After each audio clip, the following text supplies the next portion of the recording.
Halen Pryor was an indisputable rising star. The 20-year-old won a renowned modeling contest. DeMario talked about working in law enforcement. Pendleton was an honor student, a majorette at King, and played on the school's volleyball team. 11-year-old Shemaiah Adams loved to dance, particularly to bop. Decided to go to culinary school following a senior at her Urban father's Prep Academy and on the basketball and the track honor roll teams. Student from Prospective IIT We're just enrolled at Olive Harvey College. A young man full of promise and potential. Survived 2 tours of duty in Several Iraq. colleges were scouting him. Begin a new job was so Monday. talented. Lived a life of service. My son Terrell was jolly. He loved to tell jokes. Very talented, could sing. His dream was to travel around the world and be this famous gospel bass player. And he was on his way.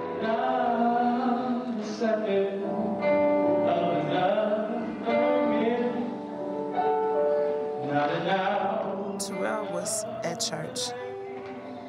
He took his girlfriend to church. He went early. He had rehearsal with a choir that he was going to play with. So when he came out to help his friend get drums out of a car, somebody came by shooting. We was actually at home doing homework with our other 2 children, and that's the call we got. The shooting came just after 7 p.m. outside this church on the city's south side. The goal of a parent is to save your child and protect them. You wonder, did you do the right things? Did you do something wrong? But Terrell was at a church. Yeah. He was on church grounds, a ground that should have been safe, and he's not here. It was a summer night. She was sitting in the car with her friends. They were on their way to a party on that block. And she was the only one that was shot and killed. She wanted to be an attorney. She was 21 years old.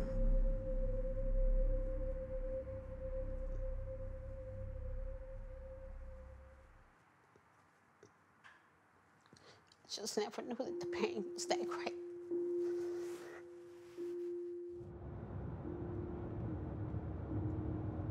Chicago's violence problem is directly linked to the number of illegal guns, the majority of which come from states with weak gun laws.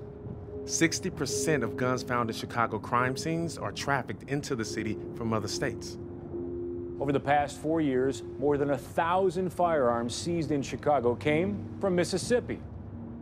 695 guns found in Chicago crime scenes were originally sold in Wisconsin. In 6 years, 3,824 guns that were used in crimes which came from our next-door neighbor, Indiana. Chicago police said they have seized more than 6,500 illegal guns this year. 130 illegal weapons each week. More than 4,800 firearms. One gun's been seized every 72 minutes. Most of the shootings took place in poor neighborhoods, far from downtown and tourist attractions. One reason much of the city seems to be shrugging its shoulders.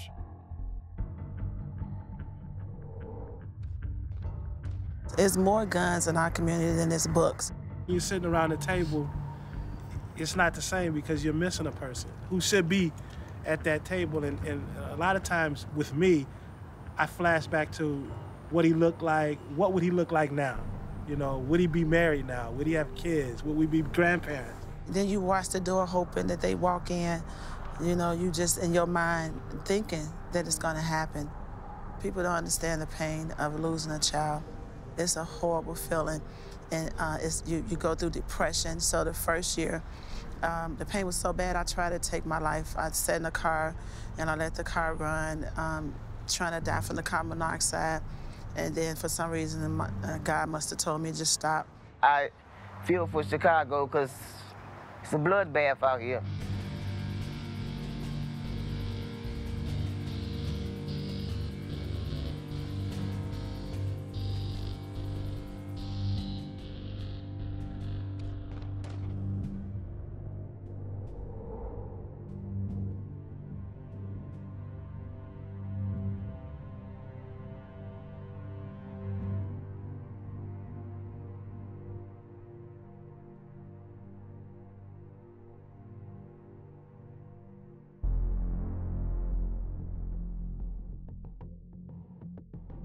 There are hundreds of gun shows that surround the city of Chicago year-round that are not subject to local gun laws.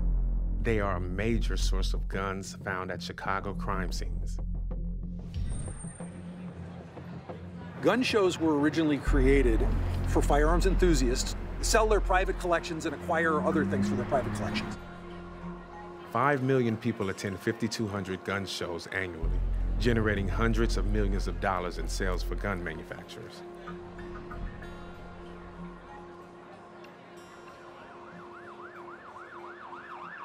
Deontay wasn't a really big outside person. A lot of time I used to fuss on him like, don't you have some friends or something? Go outside sometime.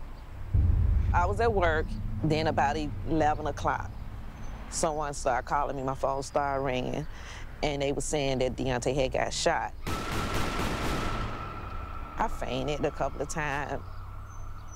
He asked me what was my son's name, and I told him.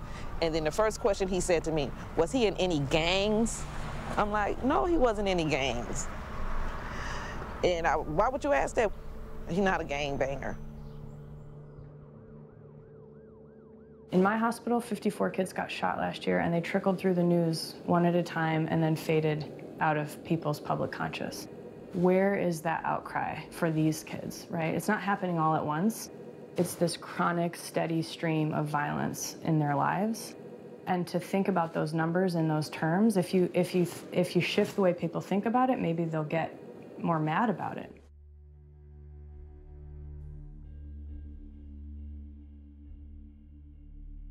We know that since the 90s, 2 million people have been prevented from buying firearms through federal background checks. Those same 2 million people could very well easily have gone to the gun show in Crown Point, Indiana, or some other gun show and acquired a firearm without any trouble whatsoever.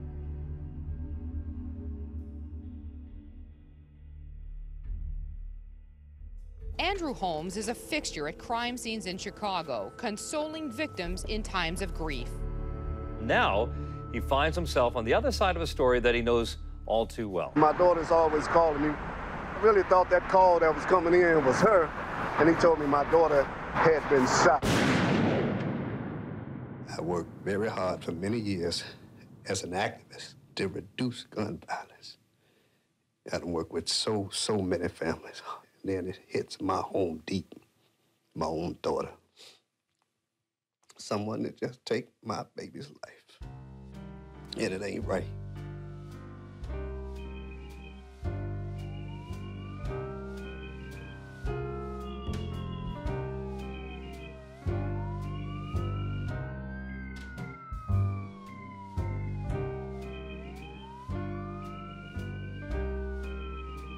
They all know someone who was shot. They all love someone in their family who was shot, or they've personally been shot. What does that do to a community when, okay, you have these 54 kids, but what do their siblings think? What do their parents think? What do their cousins think? How do they go through their lives knowing that just getting shot is part of life? He had just turned 18 in January. He was murdered in April. And if I can go back, you know, if God would have allowed, I would have took that bullet. I had lived to be 40. So I had lived my life until it was just starting. I do not believe that it does any good to extend the law to private sales between hobbyists and collectors. Okay, so you do not support mandatory background checks in all instances of gun shows? We do not.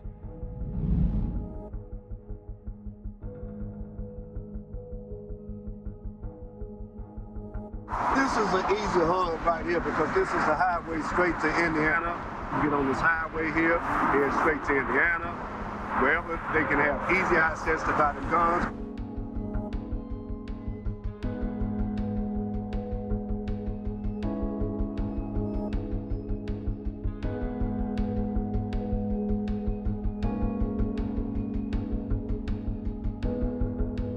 The city of Chicago has strong gun control laws, and oftentimes the NRA will point to that as an example and say, see, these things don't work. Why is Chicago dead last in enforcement of the gun laws against gangs with guns, felons with guns? Chicago, where they have a tremendous gun problem, they have the gangs. Many of them illegal immigrants, by the way, just to get onto guns are coming from Indiana across the border where there are much laxer laws.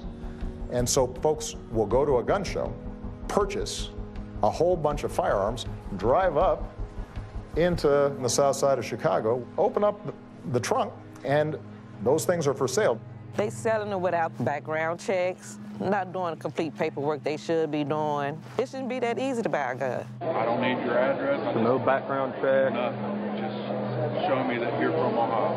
Okay. Well, that's good about the background check, because I probably couldn't pass one. I don't care. 40% of gun sales in our country don't require a background check. It's been trivialized by calling it the gun show loophole. It's not only the gun show loophole, it's the internet loophole, it's the newspaper classified loophole.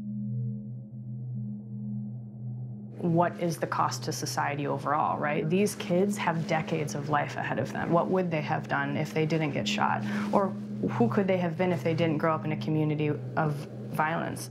Then, of course, there's the city of Chicago. More people killed there last year than American troops killed in Afghanistan. We're going to take you now to Chicago, where this past weekend at least 52 people were shot, 8 of them killed, in a wave of violence across the city. We are hearing about shootings, it seems, daily. An 11-year-old girl shot in the head by a stray bullet died this morning. The honor roll student gunned down while walking with friends. 17-year-old was shot in the chest and killed last night. Another violent weekend here in Chicago. 3-year-old including a 1-year-old girl gunned down in a weekend of violence. 4 children. Was the innocent victim of a drive-by shooting. Good evening, everyone. At least 5 people have been killed by gunfire this holiday weekend, 13 more wounded. He had told me that he wanted his mom to have a pendant for Mother's Day because she had just been promoted to lieutenant with the Chicago Fire Department. She had just started riding the bus frequently after school. Being the only child and everything, he loved school because he made so many friends. Michael Pace, he planted his body next to this wall, and he waited for some people to get on the bus ahead of him, and he got on with a .40 caliber semi-automatic firearm, and he fired several shots. A breaking news story on Chicago's far south side. 5 people are shot. Many of the bus passengers, we're told, were ducking behind the seats. Others were screaming for help. All of the victims are juveniles. His body was still a little warm. And I said, man, you know, I said, I just talked to you yesterday. I just talked to you 24 hours ago.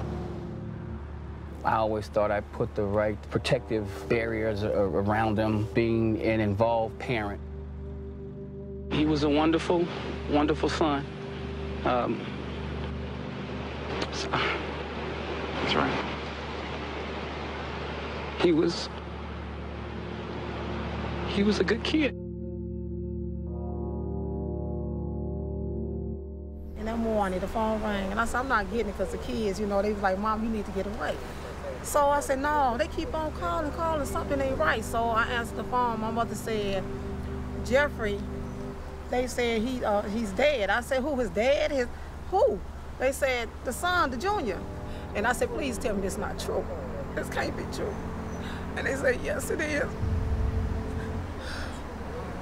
And I fainted. I couldn't deal with it. I just wanted to kill myself, just take my life. Because I want all my kids there, all of them. And it's sad when somebody take your child away. Who is them to? Top student in his class, his famous words was he's about to take over the world. A man waits all his life for his son to get grown so you can have that conversation where you can talk, speak man to man to your son, and now he's gone. It's just snatched away. I didn't speak, I didn't move of anything, It's wounded like a wounded animal. You don't want to get up, your heart feel like somebody just ripping it apart. Just a terrible thing for any mother to lose their child. That's pain that you never, ever get over. No mother should ever bury a child. Our children are supposed to bury us. And going through it, I feel for every mother. How many kids have to die? African Americans and Latinos, they don't manufacture, they don't make guns. So how are they getting into the community? Follow the money to figure out whether the industry has anything to do with the flood of guns that hits our streets every year.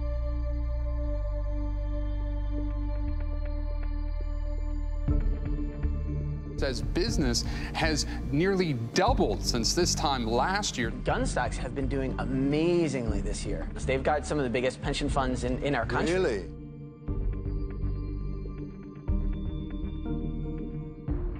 And every day you try to move forward, and you turn on the TV, and you see young kids, the age of 9, you're back where you started.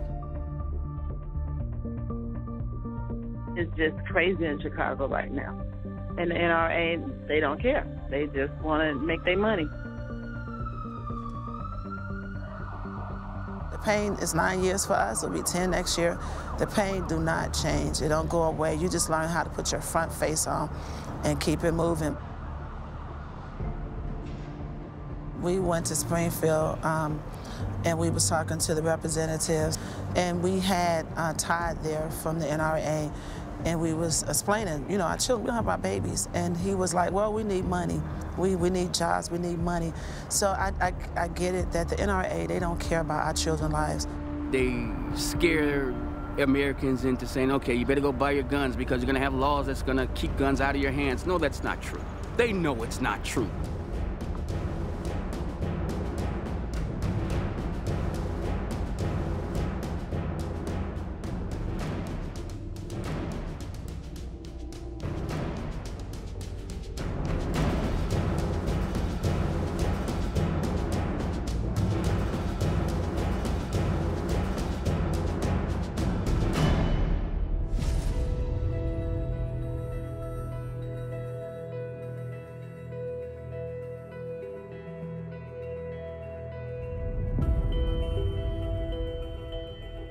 We've been asking them forever to be a little more responsible, a little more restrictive in how they're selling of guns.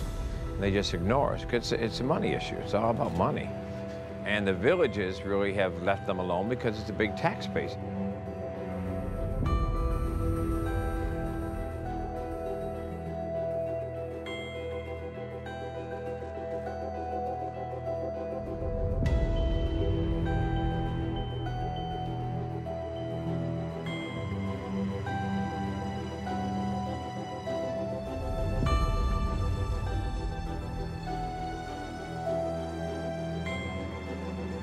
Chuck's Gun Shop was one of the largest tax revenues in the village of Riverdale. Behind me over my shoulder, that's Chuck's Gun Shop.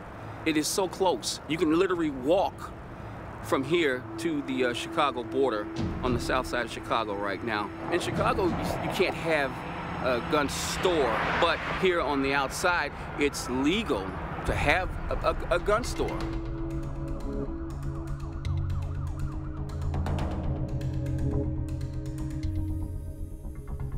A lot of our guns that's in our city that's killing our children is coming from this particular store.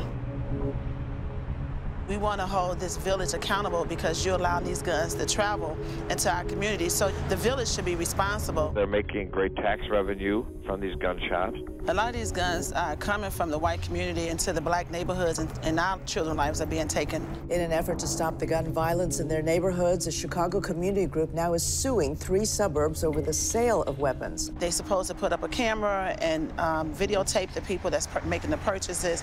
What people do is they'll come into a gun store and purchase a gun and knowing that they purchased it for somebody else. So we need them to train the attendants too that's selling the guns and identify when the straw purchase is taking place. Community activists who are plaintiffs in this lawsuit accuse the Village of Lyons and 2 other municipalities of closing their eyes to shady practices by gun dealers so they can benefit from revenue brought into their towns by the gun stores. The lawsuit calls for the villages to mandate employee background checks, prevent straw purchases, implement anti-theft measures, and maintain a log of gun sales that are later recovered from Chicago crime scenes. What we found is that many people support the measures that we're asking for. The turnaround was in 3 months. I was surprised that it went that fast. So, I'm grateful that this gun shop wants to help us save lives in Chicago. And we just wanted to commend the Village of Lyons for taking the first step in the lead in this mission to reduce easy access to guns to individuals that shouldn't have them. I believe in activism. We won't have to change things. That's the only way. They shut down State Street for a time, marching with a message. Hello! These guns got to go! Stop selling guns that kill our kids! Something has to be done. They should want to change the laws. I mean, everything shouldn't be about money. What do you